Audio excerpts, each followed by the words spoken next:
இது மகிமை நேரம்.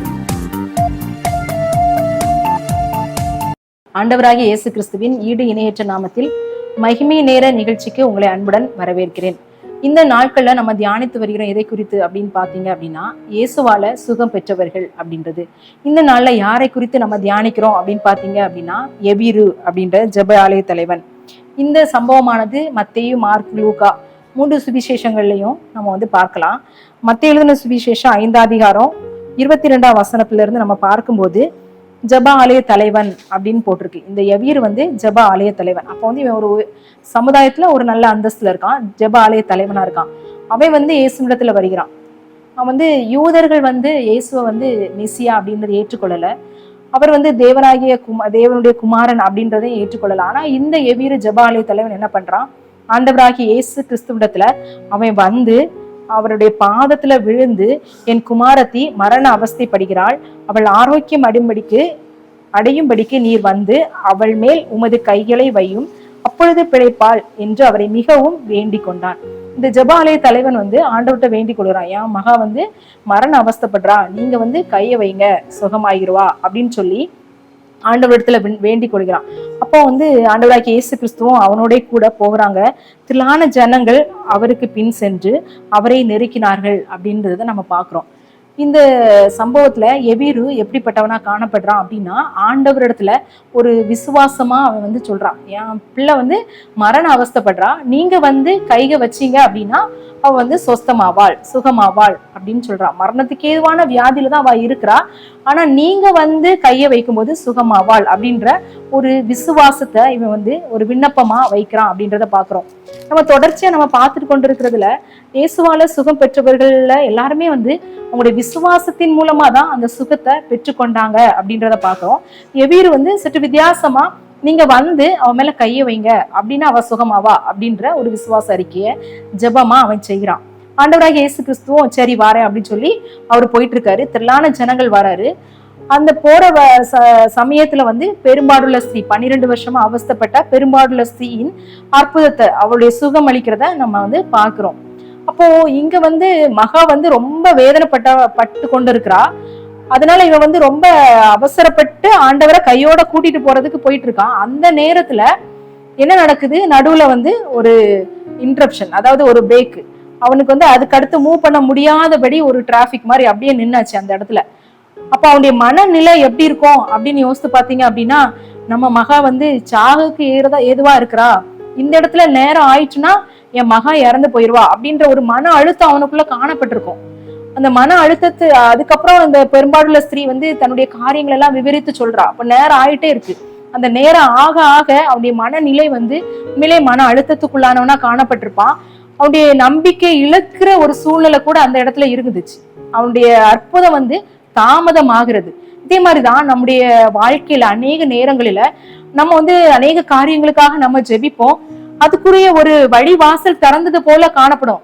ஒரு வேலைக்காக நம்ம ஜெபித்திருக்கும் போது ஒரு இன்டர்வியூ, அந்த இன்டர்வியூல ஒருவேளை நம்ம கிளியர் பண்ண மாதிரி இருக்கலாம், ஆனா அந்த வேலை நம்மளுக்கு கிடைக்காம இருக்கலாம்.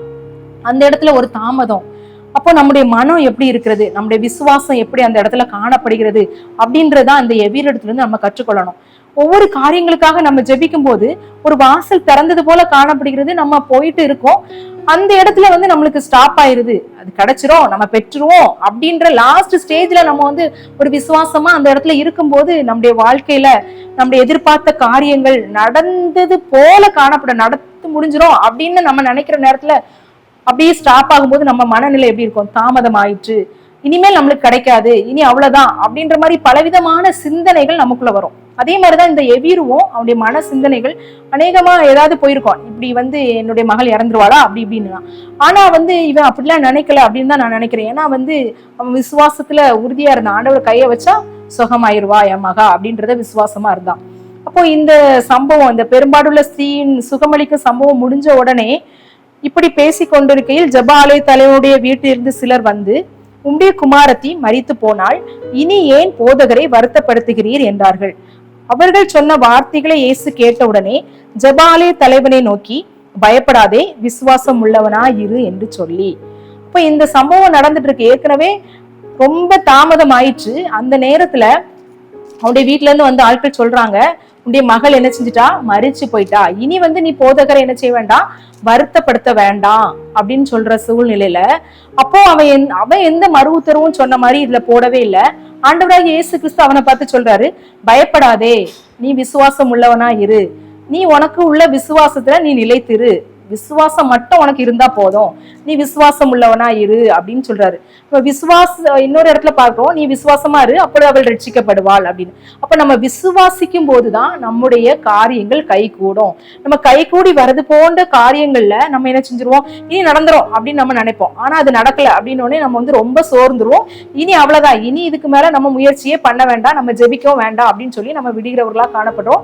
நம்ம விசுவாசத்தையும் நம்ம வந்து விட்டுருவோம். இவ்வளவுதான், நம்ம நம்பிக்கை இழந்துருவோம். நம்ம விசுவாசத்தை, கடவுள் பேர் வச்ச விசுவாசத்தையே நம்ம வந்து என்ன செய்வோம், விட்டுருவோம். ஆனா அந்த சூழ்நிலையிலும் நம்ம பயப்படக்கூடாது, நம்ம விசுவாசமா இருக்கணும் அப்படின்று இந்த எவீரு மூலமா நம்ம கற்றுக்கொள்கிறோம்.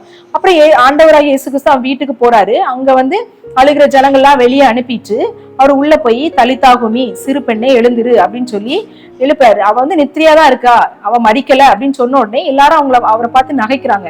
இறந்து போனவளை போய் நித்திரியா இருக்கா அப்படின்னு சொல்றாரே அப்படின்னு சொல்லி. ஆனா ஆண்டவராகிய இயேசு கிறிஸ்து அவனுடைய விசுவாசத்தை பார்த்து அவனை இன்னும் அநேகர் அந்த விசுவாசத்துல வளரணும் அப்படின்னு சொல்லி அந்த ஆண்டோடைய மகிமை, அவருடைய அற்புதம் அந்த இடத்துல விளங்குச்சு அப்படின்றத நம்ம பார்க்கலாம். இதுல வந்து உடனே சிறுபெண் எழுந்து நடந்தால், அவள் 12 வயதுள்ளவளா இருந்தால் அவர்கள் மிகுந்த ஆச்சரியப்பட்டு பிரமித்தார்கள் அப்படின்னு சொல்லி நம்ம வந்து பார்க்கிறோம். இந்த இடத்துல நம்ம வந்து கற்றுக்கொள்ள வேண்டியது என்ன அப்படின்னு பாத்தீங்க அப்படின்னா, இந்த எவீரு வந்து ஜெப ஆலய தலைவன் தான், ஆண்டவர் மேல நம்பிக்கை உள்ளவனா இருந்தா. ஆனா இயேசு கிறிஸ்து வந்து மெஸ்ஸியா அப்படின்றத அந்த யூதர்கள் வந்து என்ன செய்ய மாட்டாங்க, நம்ப மாட்டாங்க. ஆனா அதே மீறி அவன் வந்து ஆண்டவராகிய இயேசு கிறிஸ்துவ விசுவாசிச்சான். அவர் வந்து எனக்கு சுகம் கொடுக்க முடியும், என்னுடைய பிள்ளைக்கு சுகம் கொடுக்க முடியும் அப்படின்றத விசுவாசிச்சான். விசுவாசித்து வரும்போது அவனுக்கு பலவிதமான போராட்டங்கள் வருது. அப்போ இவன் வந்து அந்த போராட்டங்களுக்கு மத்தியில அவன் இருந்துச்சுன்னா விசுவாசித்தான் அப்படின்னு பாக்குறோம். நம்முடைய போராட்டங்களுக்கு மத்தியிலையும் நம்ம விசுவாசிக்கணும் அப்படின்றதுதான் நம்ம வந்து இந்த எவீருடைய சம்பவத்துல பார்க்கிறோம். அதுவும் தாமதம் ஆயிற்று, தாமதமானதுக்கு அப்புறமும் அவன் என்ன செய்யறான், விசுவாசிக்கிறான். நம்முடைய எதிர்பார்ப்புகள் தாமதமாகும் போதும் நம்ம வந்து என்ன செய்யக்கூடாது, நம்ம விசுவாசத்தை இழக்க கூடாது, நம்ம விசுவாசத்துல உறுதியா இருக்கணும். நம்ம வந்து தலைகளை தாழ்த்தி நம்ம ஜெபிக்கலாம், இந்த விசுவாசம் நமக்கு வேணும் அப்படின்னு சொல்லி நம்ம கேட்கலாம். அன்புலே சுவாமி, இந்த அருமையான வேலைக்காக உமக்கு ஸ்தோத்திரம். இந்த எவீருவின் சம்பவத்தின் மூலமாக ஆண்டவரே நாங்கள் ஆண்டவரை கற்றுக்கொள்கிறதான காரியங்கள், போராட்டமான சூழ்நிலைகளா இருந்தாலும் எங்களுக்கு வர வேண்டிய காரியங்கள், ஆண்டவரே நாங்கள் எதிர்பார்த்த காரியங்கள், ஜெபித்த காரியங்கள் தாமதமாய் ஆனாலும் ஆண்டவரே நாங்கள் உம்முடைய பேரில் விசுவாசமாய் நாங்கள் நிலைத்திருக்கும்படியாய் ஆண்டவரே நீங்க கற்றுக் கொடுத்ததற்காய் நன்றி. ஆண்டவரே இந்த விசுவாசத்தில் நிலைத்திருக்க எங்கள் ஒவ்வொருவருக்கும் நீங்க கிருபை தாங்க. துதிகன மகிமை உமக்கு செலுத்துறேன். இயேசுவின் மூலம் ஜெபம் கேளு நல்ல பிதாவே, ஆமேன்.